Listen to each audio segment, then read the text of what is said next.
जीवन में आपसे कौन मिलेगा ये समय तय करेगा। जीवन में आप किससे मिलेंगे ये आपका दिल तय करेगा। लेकिन जीवन में किस किस के दिल में बने रहेंगे यह आपका व्यवहार तय करेगा। नमस्कार, मैं अजीत कुमार सिंह आज की वीडियो में आप सभी का स्वागत करता हूं। आज की कविता हिंदी की यशस्वी राष्ट्रीय भावनाओं से ओतप्रोत कवयित्री सुभद्रा कुमारी चौहान जी की रचना है। प्रस्तुत कविता हमारे सामाजिक परिवेश से जुड़ी हुई है। आज भी हमारा समाज उससे अछूता नहीं है।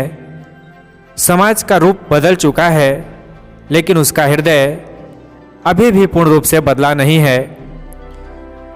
एक बार कवयित्री नदी के किनारे खड़ी थी, तभी वहाँ से एक लड़की का शव नदी में तैरता हुआ जा रहा था। तो कवयित्री ने उस शव से पूछा, कौन हो तुम ओ सुकुमारी, बह रही नदी के जल में? कोई तो होगा तेरा अपना मानव निर्मित इस भूतल में।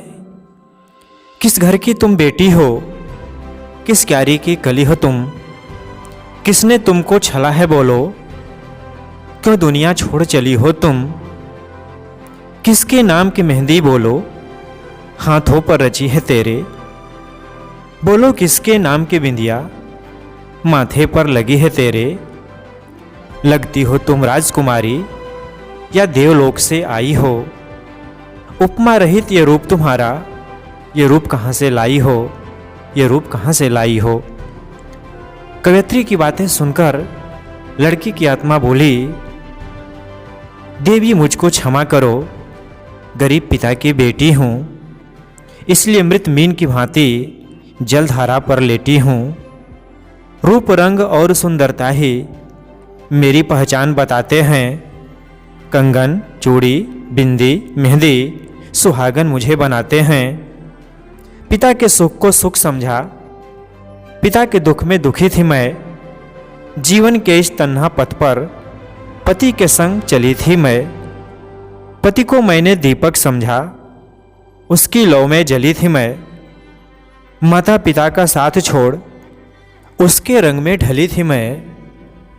पर वो निकला सौदागर, लगा दिया मेरा भी मोल। दौलत और दहेज की खातिर पिला दिया जल में विष घोल। दुनिया रूपी इस उपवन में छोटी सी एक कली थी मैं। जिसको माली समझा उसी के द्वारा छली थी मैं। ईश्वर से अब न्याय मांगने शौसैया पर पड़ी हूँ मैं। दहेज की लोभी इस दुनिया में, दहेज की भेंट चढ़ी हूँ मैं। दहेज की भेंट चढ़ी हूँ मैं।